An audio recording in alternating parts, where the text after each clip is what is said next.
சமூகம் நமக்கு என்ன கத்து கொடுத்துட்டு இருக்கு தெரியுமா? யாரையும் நம்பாத. அவனை பார்த்தா நல்லவன் மாதிரி இல்லடா.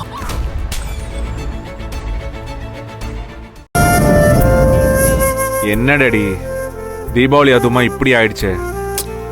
என்னடா பண்றது? ஏழுக்கு தெரியுமா இன்னைக்கு தீபாவளி அப்படின்னு நடந்துருச்சு வீடு. நான் இதெல்லாம் பெருசா நினைக்கிற ஆளெல்லாம் இல்ல டாடி. ஆனா பாவம் நந்தினியும் அவளோட குடும்பமும் அப்படி நினைக்கலையே. அதான் மெயின் பிரச்சனையே. டேய், அவங்க கிராமத்துல வாழ்ந்தவடா, அப்படிதான் இருப்பாங்க. அவங்கள தப்பு சொல்ல முடியாது. நீதான் அவங்கள சமாதானப்படுத்தணும். இல்ல டாடி, என்ன பேசினாலும் திரும்ப திரும்ப அதையே பேசிட்டு இருக்காங்க டாடி. அதுக்காக என்ன பண்ணிட்டு போகணும்னு விட்டுற முடியுமா? ஆசையா எல்லாரும் ஒன்னா சேர்ந்து தீபாவளியை கொண்டாடலாம்னு கிளம்பி வந்தாங்க. ஏதாவது பேசி மனசை மாத்தி தான் ஆகணும். நீ இப்போ அவங்கள்ட்ட பேசி ஏதாவது சமாதானப்படுத்த.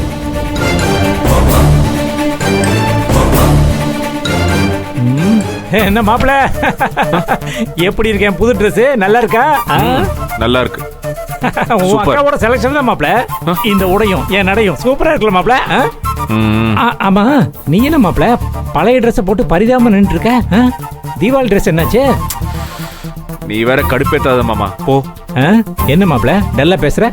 டெய்லர் தைச்சு கொடுக்கலையா? சொல்லு மாப்பிள்ள, அவனை பெல்ட் உரிச்சிடுறேன். நான் எடுத்ததே ரெடிமேட் தான். ஓ, டெய்லர் என்கிட்ட தப்பிச்சிட்டான். ஆமா, அதை எடுத்து போட்டுக்க வேண்டியதானே மாப்பிள்ள? போடலாம் தான் எல்லாரும் போனோம். கடைசியில பார்த்தா என் ட்ரெஸ்லயும் நந்தினியோட ட்ரெஸ்லயும் ஃபுல்லா எண்ணெய் ஊத்தி வச்சிருக்கு. எது எண்ணெயா? அது எப்படி மாப்பிள்ள? துணியை கொண்டு போய் யார் கிச்சன்ல வச்சது? ஷோ லூசா மாமா நீ. யாரு அங்க கொண்டு போய் வைப்பா? பூஜை ரூம்ல தான் இருந்துச்சு. ஓ, பூஜை ரூம்ல வச்சு சாமி கும்பிட்டு போட்டுக்கலாம்னு நீ அங்க வச்சிருந்திருக்க. அதுல என்ன பட்டுருச்சு? எப்படி பட்டிருக்க முடியும்?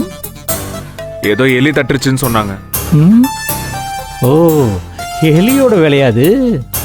ஒரு 8 எலி வந்து என் மாப்பிள்ளையோட தீபாவளி கொண்டாடுறத காலியாக பாக்குதா? நீ இதுக்கெல்லாம் அசர மாட்டீங்க மாப்பிள்ள. வேற ட்ரெஸ்ஸுகளை எடுத்து போட்டு உடனே பட்டாசுகளை வச்சு கொளுத்திருப்பியே. போயிருப்பேன் தான். இப்போ எனக்கு எந்த பிரச்சனையும் கிடையாது. ஆனா பாவம் அந்த நந்தினி அவளோட குடும்பம் தான் ரொம்ப சென்டிமெண்டா ஃபீல் பண்ணிக்கிட்டு இருக்காங்க. அது என்னவோ சரிதான் மாப்பிள்ள. அவங்க கிராமத்து ஆளுங்க அப்படிதான் இருப்பாங்க. ஆமா மாப்பிள்ள, எங்க இருந்துச்சு அந்த துணி? பூஜை ரூம்னு தானே சொன்னேன். அங்க எப்படி அந்த எலி போச்சு? நீ இரு, நான் போய் பாக்குறேன். அந்த எலிய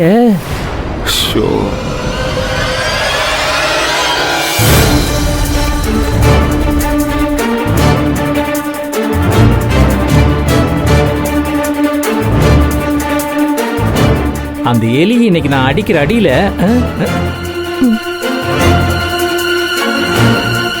மாப்பிள்ளைய அங்க நிக்கிறா.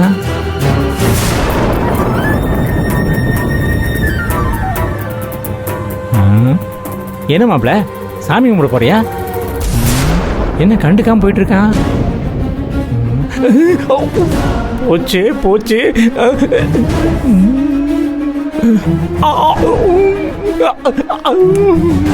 ஐயோ, கடைசியில் இப்படி சொதப்பிட்டுன்னு மண்டையில் இருக்கிற கொண்டையை விட்டுட்டியடா சோகா. எங்க தப்பாச்சு? உங்களுக்கு கொஞ்சம் கூட அறிவே இல்லையா? நான் தான் அங்க என்ன ஊத்திருக்கேன்னு தெரியுதுல்ல, அப்புறம் எதுக்கு அங்க காலை வச்சீங்க? வேண்டுதல் வாங்க, சீக்கிரம் யாராவது வந்துட போறாங்க. நடராஜ் ரூபா நிக்க வச்சுட்டு போயிட்டா. இவ வேற போயிட்டாலே. இப்படியே நடந்து வலிக்க விழுந்தா எனக்கு தீபாவளி இந்த வீட்டுல இல்ல, ஆந்திரா புத்தூர்ல தான். கையை காலை உடைச்சிட்டு மாவு கட்டு தொட்டிலும் போட்டுக்க வேண்டியதுதான்.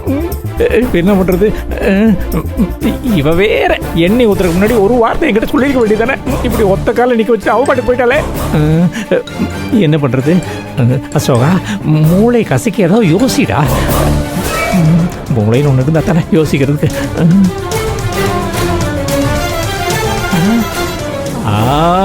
ஐடியா. இந்த விபூதி எடுத்து காலில் அப்படியே அப்பிட்டு நடந்தோம்னா எப்படி வழுக்கும்? வாய்ப்பே இல்லையே. எப்படா அசோகா இப்படி ரொம்ப ஷார்ப்பா யோசிக்கிற? செம்ம ஐடியாடா. பண்றா இந்த வரேன்.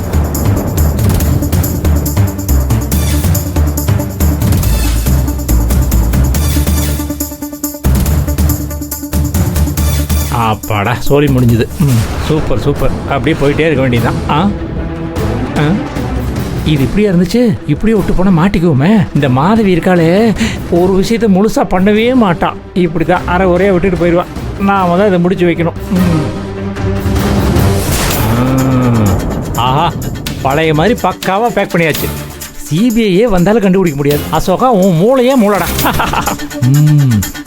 கரெக்டாக வச்சிருவோம். ஓகே.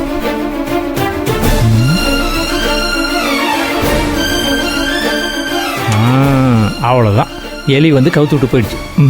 நம்ம நைஸாக போயிடுவோம்.